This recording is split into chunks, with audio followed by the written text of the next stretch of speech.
Sok.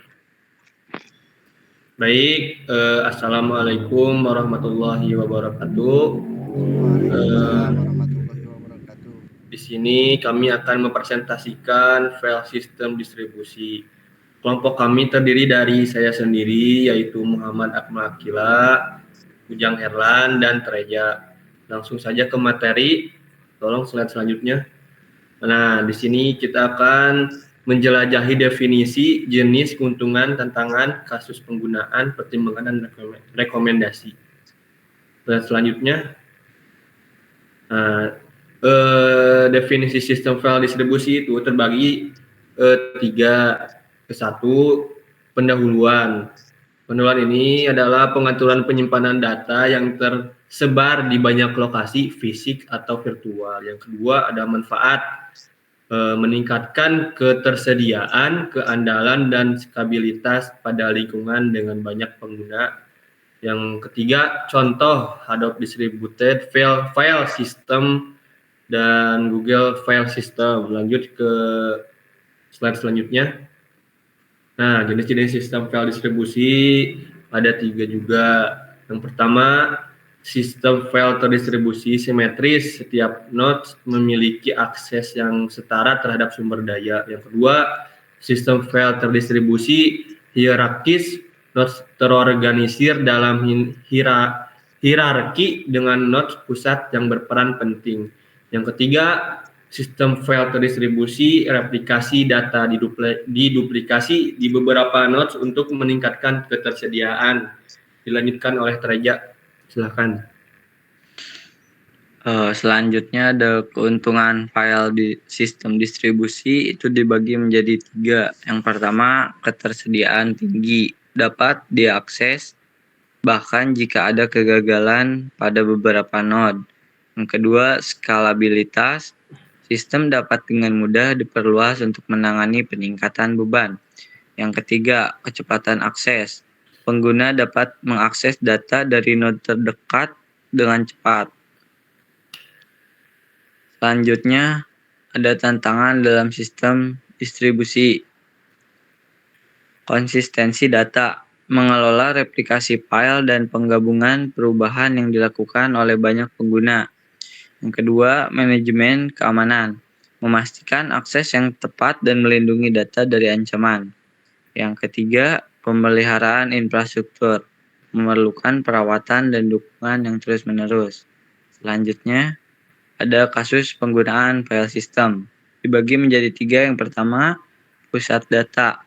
Sistem file distribusi memungkinkan pengelolaan data yang efisien di pusat data besar.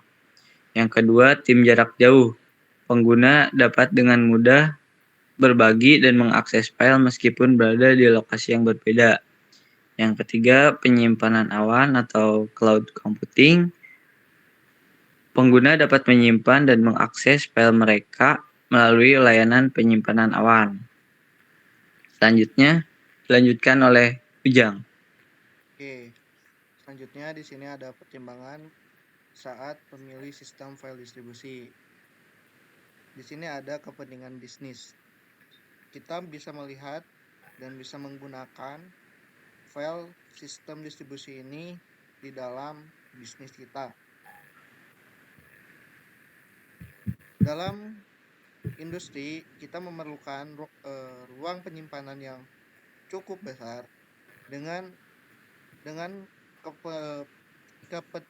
dengan pertimbangan ini, kapasitas yang ditawarkan oleh file system ini sangat bagus, baik dalam performa, keamanan, bahkan yang relevan dengan kebutuhan bisnis yang kita jalankan. Lalu yang kedua di sini ada skalabilitas, di mana pilih sistem yang dapat dan mudah diperluas seiring dengan pertumbuhan bisnis Anda. Lalu di sini ada kemudahan pengguna. Kenapa harus kemudahan pengguna? Ketika kita menggunakan file system yang sangat rumit, itu ada beberapa yang kurang efisien seiring berjalannya bisnis atau usaha yang kita kembangkan. Lalu pilihlah file system yang memudahkan, jangan mempersulit dalam dalam pekerjaan atau kegiatan yang kita jalankan. Lalu di sini ada kesimpulan. Nah, kesimpulan dan rekomendasi.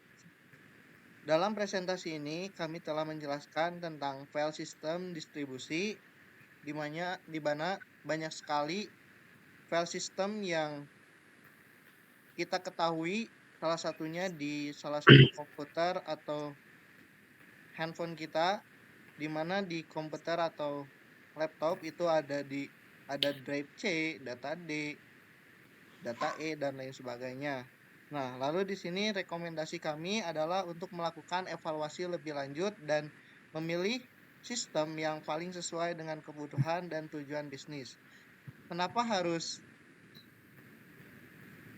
mengevaluasi terlebih dahulu? Karena apakah file system yang kita akan pilih itu udah sesuai belum dengan kebutuhan bisnis kita? Kalau misalkan itu mempersulit bisnis kita, cari file system yang lebih mudah digunakan. Mungkin seperti itu kesimpulannya. Baik, mungkin sekian presentasi dari kelompok kami. Bila ada salah kata, mohon dimaafkan. Billahi taufik wal hidayah. Wassalamualaikum warahmatullahi wabarakatuh. Waalaikumsalam warahmatullahi wabarakatuh. Oke.